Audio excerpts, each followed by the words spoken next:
Donald Trump va-t-il faire plier Vladimir Poutine? Dans l'avion qui l'a ramené d'Écosse, le président américain a précisé la date de son ultimatum au maître du Kremlin. Il lui donne jusqu'au 8 août pour arrêter la guerre en Ukraine. On l'écoute.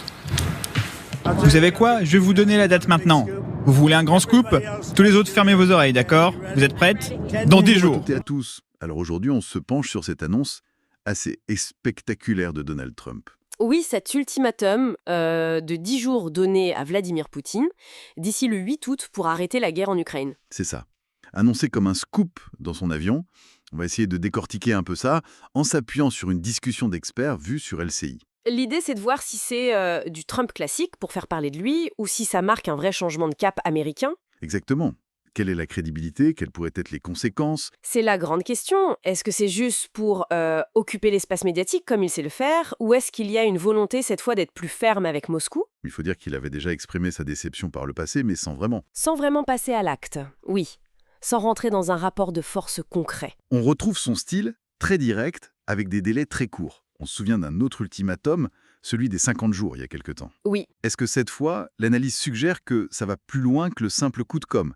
Est-ce qu'il y a un vrai message pour Poutine là-dedans? C'est possible, oui. Au-delà du bruit médiatique, ça pourrait être une façon de dire à Poutine « Attention, maintenant, il faut me prendre au sérieux ». L'analyse suggère que Trump, peut-être après avoir espéré un terrain d'entente, réalise un peu mieux la nature de la relation avec Poutine.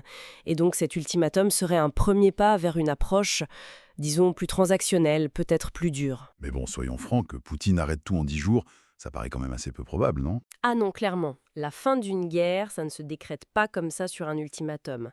Si Trump devait agir après le 8 août, le plus probable, ce serait quoi, Sam? Des sanctions économiques. Encore des sanctions? Oui, mais on sait que leur effet, il est rarement immédiat. C'est plutôt du moyen-long terme. On l'a bien vu avec les sanctions européennes, les 18-30 sanctions. Qui n'ont pas eu l'effet escompté immédiatement, c'est vrai. Exactement. Et Poutine, il ne réagit pas vraiment à ce genre de pression temporelle. D'accord.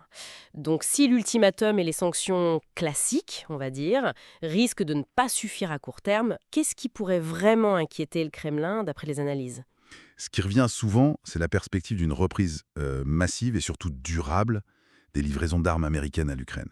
Ah oui, même si ce n'était pas au niveau de l'administration Biden, on parle de 31 milliards l'an dernier, c'est énorme, mais un engagement militaire américain clair, renouvelé, ça pèserait sans doute plus lourd dans les calculs de Moscou.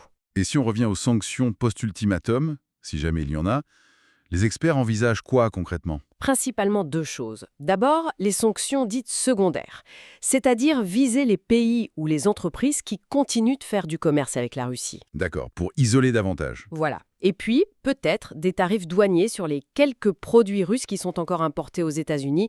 C'est pas énorme, mais ça existe. Pourtant, le Kremlin, via Peskov, dit que la Russie a développé une sorte d'immunité aux sanctions. Mais en même temps, on entend que lever ces sanctions, c'est une demande clé de Moscou.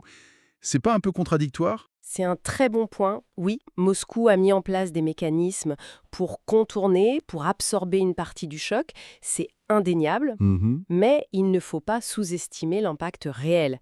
Le fait même que la levée des sanctions soit une priorité russe dans les négociations, on l'a vu pour l'accord sur les céréales en mer Noire, ça prouve que ça fait mal. Il y a quand même des points sensibles. Ah oui, sûr. Le gel des 300 milliards d'avoirs russes à l'étranger, ça représente l'équivalent de quoi? De 3 ans de budget de guerre, à peu près. Les sanctions sur le pétrole, le gaz, la déconnexion de SWIFT, tout ça, ça pèse très lourd. D'accord. Et du côté ukrainien, comment on reçoit cet ultimatum? Le chef de cabinet de Zelensky a eu une réaction plutôt encourageante, non? Oui, il a dit quelque chose comme « quand l'Amérique est sérieuse, la Russie recule ». Donc en surface, c'est positif, mais il y a beaucoup de prudence derrière. On imagine, après les relations passées. Exactement. C'était un peu les montagnes russes avec Trump. Il y a eu des moments très difficiles pour Kiev, une forme d'humiliation au début de son second mandat. Mais bon, stratégiquement, ils savent bien que le soutien américain, ou au moins son aval, reste crucial. Pour des systèmes clés comme les Patriots, par exemple. Oui, même si c'est l'Europe qui paie, il faut souvent le feu vert américain. Pareil, pour faire fonctionner les F-16 à terme, l'aval américain est indispensable. Et tout ça arrive dans un contexte militaire qui reste très tendu sur le terrain pour l'Ukraine. Tout à fait. Poutine semble vouloir profiter de la saison, d'un certain ralentissement de l'aide occidentale. Le déséquilibre en missiles, en drones, il est toujours là, en faveur de la Russie. Et dans ce contexte, Quelle serait la stratégie de Trump selon les analystes? Alors, ce qui ressort, c'est un peu un modèle où Trump pousserait très fort les Européens à augmenter leurs dépenses de défense. Ce qu'il a toujours demandé, en fait. Oui, mais là, avec une idée derrière, les inciter à acheter américain pour leur défense. Pour développer l'industrie américaine. La fameuse BITD, base industrielle et technologique de défense. C'est ça. Et ensuite, que ce soit les Européens qui donnent cet armement ou une partie à l'Ukraine. Un peu le message « les Européens, débrouillez-vous ». Ce qui aurait pour conséquence que l'Europe s'endette auprès des USA? Potentiellement, oui. Et ça pourrait aussi ralentir les livraisons à l'Ukraine le temps que ce système se mette en place. On parle de 6 mois pour des patriotes allemands, par exemple. Et il y a aussi cette question de la corruption en Ukraine qui freine l'aide directe américaine, c'est ça? Oui, il y a une réticence américaine, déjà vue, à donner de l'argent directement à cause des enquêtes sur la corruption. Ils préfèrent souvent livrer du matériel. Bon, pour résumer un peu tout ça, cet ultimatum, c'est peut-être moins une baguette magique qu'un signal politique fort. Le début possible d'une pression économique plus forte. C'est ça. La Russie montre qu'elle encaisse, mais elle n'est pas insensible. Et l'Ukraine reste très dépendante du jeu américain, dans un contexte militaire difficile et avec cette possible redistribution des cartes entre les États-Unis et l'Europe. Ce qui nous amène à une dernière question peut-être pour ouvrir la réflexion. Oui, Au-delà des ultimatums, au-delà des sanctions économiques, quelle pression réelle, militaire, diplomatique, autre, pourrait vraiment faire changer Poutine de stratégie?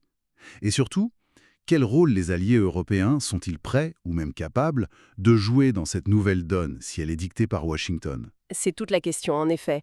Et elle est complexe. Il n'y a pas de réponse simple malheureusement.